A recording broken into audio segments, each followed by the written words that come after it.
안녕하세요. 매일 성경 통독 묵상을 통한 은혜 나누기입니다. 오늘의 제목은 광야로 들어갈지니라입니다.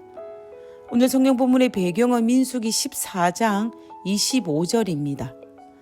민수기 14장 25절에 너희는 내일 돌이켜 홍해 길을 따라 광야로 들어갈지니라. 1월 15일 이른 아침에 출애굽하여 3월 1일 시내산에 도착하였습니다.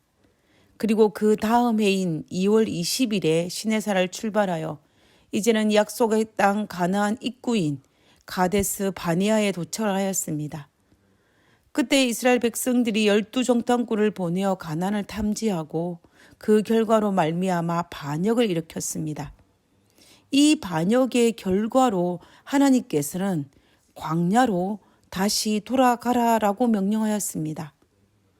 분명 이스라엘 백성은 지금까지 수많은 반역을 했지만 그때마다 하나님께서는 용서하셨고 모세의 중재로 다시 용서하기를 반복하셨는데 도대체 가데스 바네아의 반역이 어떠하였길래 하나님께서는 이번에 그분의 뜻을 돌이키지 않았을까요? 성경에 기록되어 있지는 않지만 이 명령을 받고 모세는 하나님 앞에 중재자의 자리에 섰을 것입니다. 그러나 하나님도 그 명령을 거두어 드리지 아니하셨고 모세도 그 명령을 순수히 받아들였습니다. 오직 하나님의 명령을 거부한 소수의 사람들은 올라가서 아말렉과 가나안인과 전쟁을 하여 대패하고 돌아왔습니다. 그러면 가데스 바네아의 반역은 어떠하였길래 하나님께서 용서하지 않으시고 광야 40년을 선포하셨을까요? 그 해답은 본문을 자세히 읽어보면 나옵니다.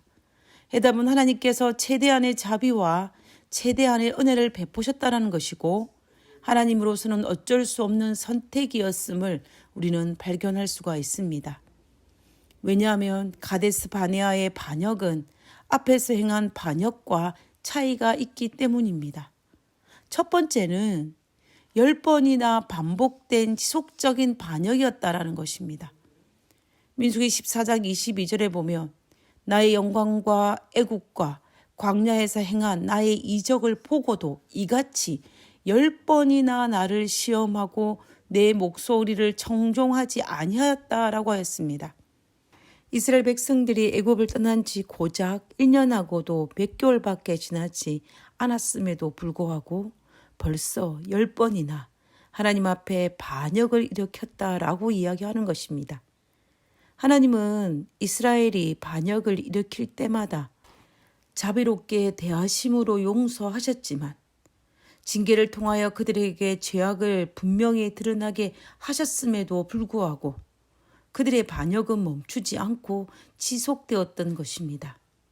그리고 두 번째는 하나님 대신 이방신을 선택하는 반역이었습니다. 가데스 바네아의 반역은 하나님이 약속하신 가나안이 아닌 애굽으로 돌아가고자 하는 반역이었습니다. 단순한 불평과 원망을 넘어서 시내산 아래에서 금송아지를 섬기는 반역처럼 하나님을 버리고 애굽 신을 선택하는 반역이었으며 하나님의 뜻을 거스리는 반역이었습니다. 그래서 그들은 하나님의 뜻인 가나안을 버리고 애굽을 선택함으로 하나님을 버리는 반역이었습니다. 그리고 세 번째는 하나님이 세운 통치자를 거절하는 반역이었습니다. 그들은 모세와 아론을 버리고 민수기 14장 4절에 새로운 장관을 세워서 애굽으로 돌아가자라고 하였습니다. 지금까지의 반역은 단순히 하나님과 모세와 아론을 향해 불평과 원망으로서의 반역이었다면 가데스 바네아에서의 반역은 하나님과 모세와 아론을 거절하는 반역이었습니다. 그리고 가나안이 아닌 애굽으로 돌아가기 위해서 하나님이 세운 지도자를 배척하고 자신들의 뜻을 충족시켜 줄 지도자를 다시 세우고자 했던 것입니다. 이것은 하나님의 통치를 거절하는 반역이었습니다.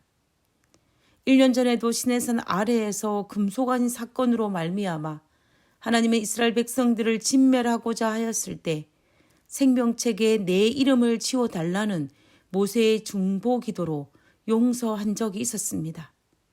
그런데 지금 고작 1년밖에 지나지 않았음에도 불구하고 동일한 죄악을 반복하여 짓는 이스라엘 백성들을 다시 진멸하고자 하였을 때 하나님은 또 모세의 중보를 들으사 진멸 대신에 광야 40년을 선포하신 것입니다. 하나님으로서는 최대한의 용서였습니다. 이스라엘 백성이 하나님을 대신 이방신을 섬기려고 하였음에도 불구하고 하나님이 세운 지도자를 죽이려고 하였음에도 불구하고 하나님께서 베풀 수 있는 최대한의 용서가 바로 광야 40년의 선고였습니다. 왜냐하면 단순한 불평과 원망을 넘어서 하나님의 권위에 대한 도전이었고 하나님의 권위를 부정하는 것이었기 때문입니다. 하나님은 자비롭고 은혜롭고 노하기를 더디하는 분이시지만 또한 공의의 하나님이시기 때문에 우리의 방종이, 우리의 반역이 하나님의 권위에 대한 도전의 한계를 넘어서는 안 됩니다. 오늘 나의 나됨은 하나님의 최대한 은혜와 공의로 인한 결과임을 잊지 말고 감사하는 삶을 살아야 할 것입니다. 하늘에 계신 저희들의 아버지, 어리석은 이스라엘 백성들처럼 하나님 대신에 금송아지를 세우고 하나님의 뜻인 가나안 대신에 애굽신을 선택하여 하나님의 권위에 도전하고 부인하는 그런 어리석음을 범하지 않도록 하여 주시옵소서. 매일 매순간 하나님의 권위와 하나님의 뜻에 순종하고 부복할 수 있도록 도와주시옵소서. 거룩하신 예수님의 이름으로 기도드렸습니다. 아멘.